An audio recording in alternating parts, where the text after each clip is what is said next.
Hi everybody, I'm back for another video, and no, this is not an unboxing video. I'm going to talk a little bit about my no spend and what rules, not rules, but what guidelines or things I set up for myself, and then also a few ways that you can help yourself on the no spend. I've gotten some wonderful advice from other people and some things that I've thought up this year.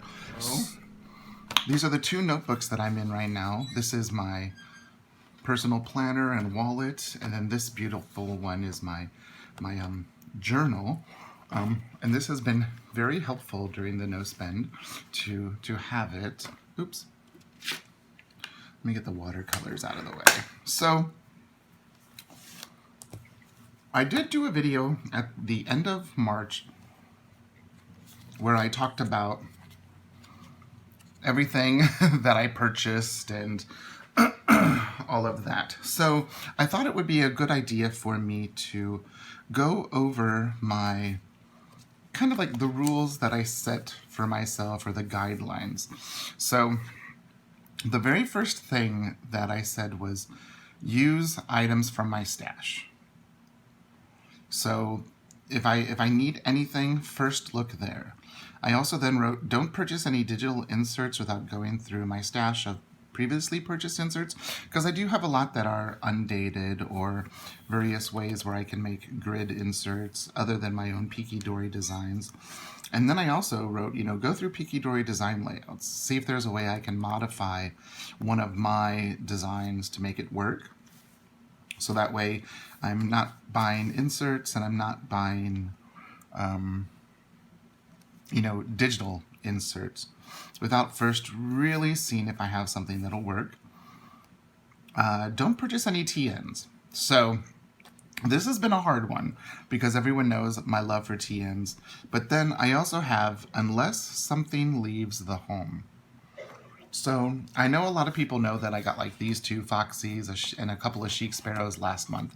I did actually sell 5 Traveler's notebooks. So I sold 5 and 4 came in to the home. So there's, kind of a reciprocity, an even, almost an even trade going out. 4 coming in, 5 going out.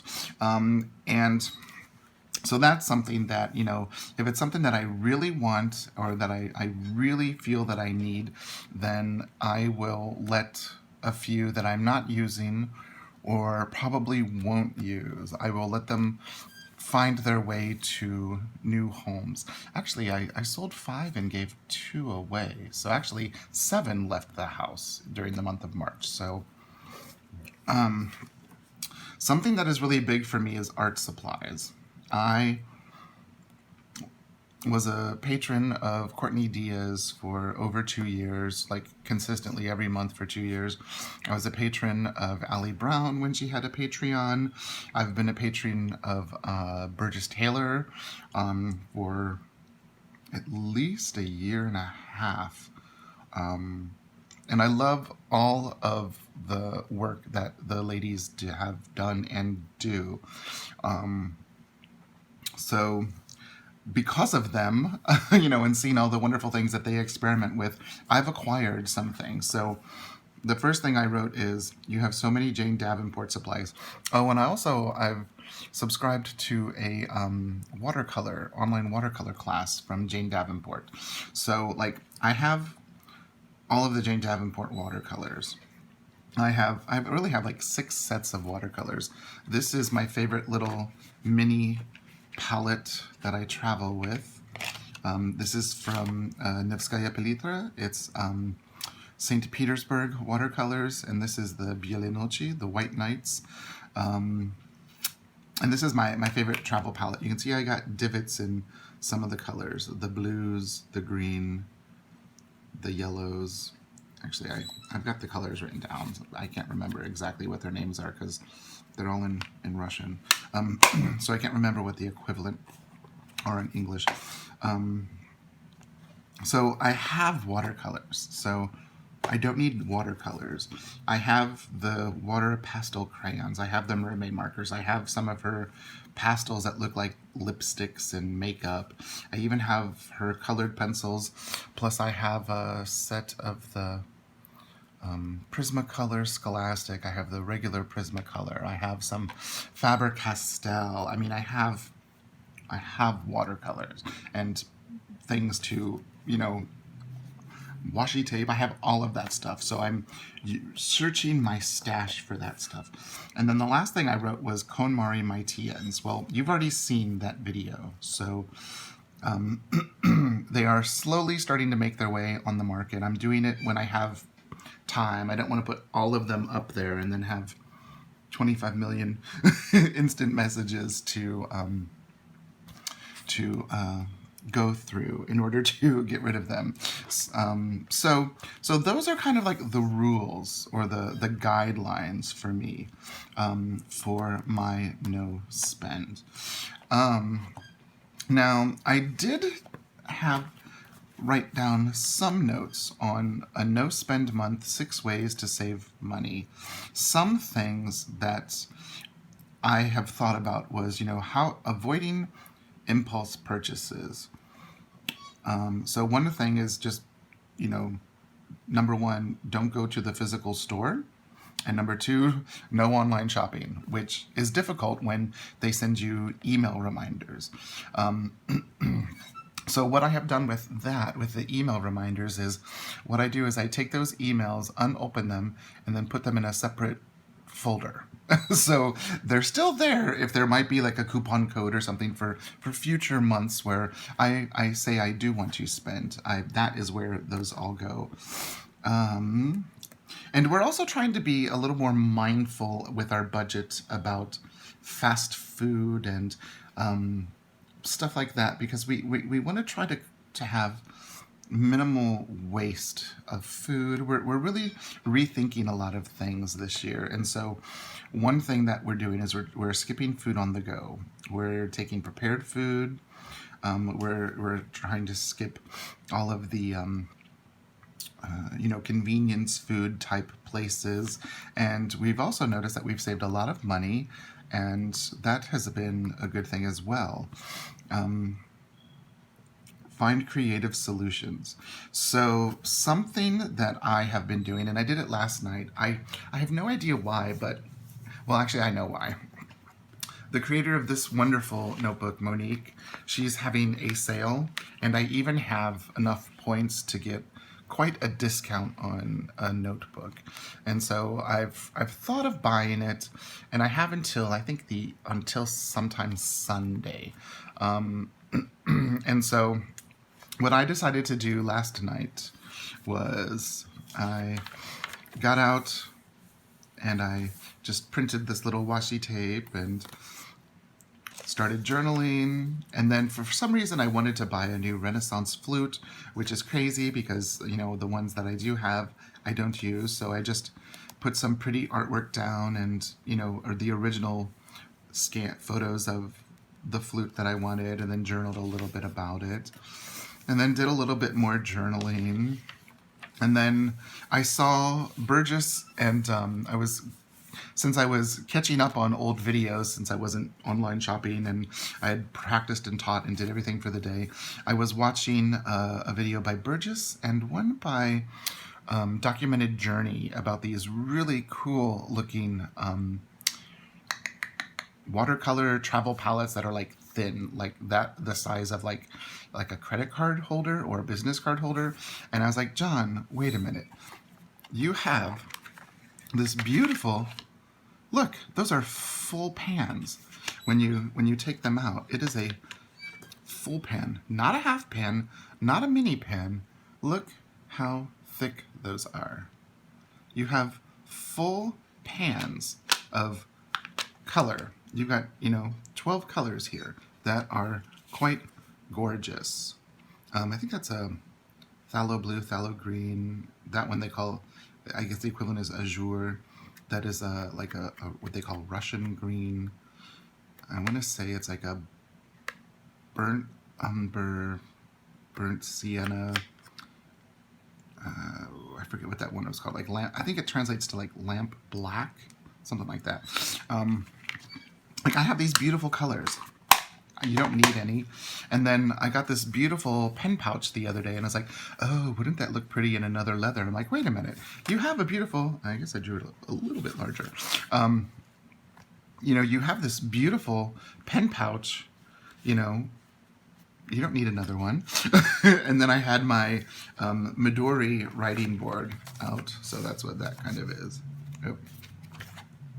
And so I decided, you know, hey, get the supplies out that you have. Use the supplies that you have. And this, I had so much fun because number one, I love making color swatches. I have no idea why. I could take all of my watercolors and just have pages and pages of, you know, squares and, you know, practicing different triangles and circles with different brushes. I love doing that. But I was thinking like, John, you don't really, you know, draw and use your watercolors for this type of stuff. So I spent a little time and did my own little water swatch. So that's one thing that I'm doing is whenever I'm feeling that need or that urge to want to buy something, I'm pulling out my journal and I'm either writing how I feel or doing some art. It doesn't have to be this specific, but I had just watched a video of Burgess's, and she was, you know, talking about how, you know, yes, she starts her day with her cup of coffee, and so she was always drawing her cup of coffee and wanted to draw something else. And I was like, why don't I draw what art supplies I have out on my desk? So that's that. So that was that, you know, and then, you know, find creative solutions. That was my creative solution. And then something that I heard someone say at the bottom of one of my videos is they said, you know, sleep on it times 30. You know, do this before making a purchase. Write it down, what it is you want or need, and see how you feel about it at the end of first the day, how you feel about it then at the end of the week. How do you feel about it at the end of the month? If you're still feeling that way about it, then, you know, find a way to make it happen. Let's see, stick to your original budget. And that's what I think. I've never really have had like a budget that I've set for stationery or art supplies or anything like that. You know, my husband and I, you know, we both have jobs and we only have a puppy. You know, we don't have any children. We rent an apartment. We don't own a house, so we don't have mortgage. You know, all we have are, you know, our monthly bills and, you know, college loans that we're paying off. So it's not like we have, you know, a lot of money that we have to put into the mortgage or into other things like that. So, you know, we're very lucky about that. So this one I think will be a good one for us to do is to, you know, to set a budget. And with the amount of supplies I have, I don't need to buy anything for at least a year. So that was the original reason for my no spend year, which has become, because of the last few months I've spent a bit, it has become a low spend year. And then the last thing, you'll find your frugal groove. So those are just a few things that I've been thinking about, just, you know, to see, that was back in February when I wrote that stuff down. So those are just some things that I've been thinking about, that, you know, maybe they'll help you. And I'm not saying, you know, I'm never going to buy anything, but I'm saying I want to be more conscious and more thoughtful, more purpose-driven for my purchase. I mean, I could get a personal size notebook from Monique, and you know, I do have the money set aside for it, but I want to enjoy the ones that I do have. I want to spend time with this. I want to spend time with this one to really get to know them. I mean, look how this is starting to age so beautifully. You know, I'll open it up. And, you know, I've only had it, you know, what, little over half a week. So there you go. I guess just a few of my thoughts about this no spend, low spend, and ways that maybe you can help yourself. One thing that someone did comment that I really thought was wonderful was to, whatever it was you're looking for, whether it be, a New Traveler's Notebook, is to create a Pinterest board just for that. So you have on that Pinterest board all of the specifications, so that way you can really research the item and really see if it's something that you want. And then at the end of the time, if you still feel that way, I thought that was a wonderful idea. So link down below in the comments, write, some of the ways you help yourself when you have a no spend. What are some of the things that you go through? And let's see if we can all, find some really great creative ways to help each other. The thing that's helped me the most is the journaling and the writing it out, but that's just me. What do you do? Maybe that will help someone else here and spark some more conversation down below. Okay, so that's all I had today. Just a little rambly, talky video. I hope you have a wonderful day, and I'll see you in the next video. Bye.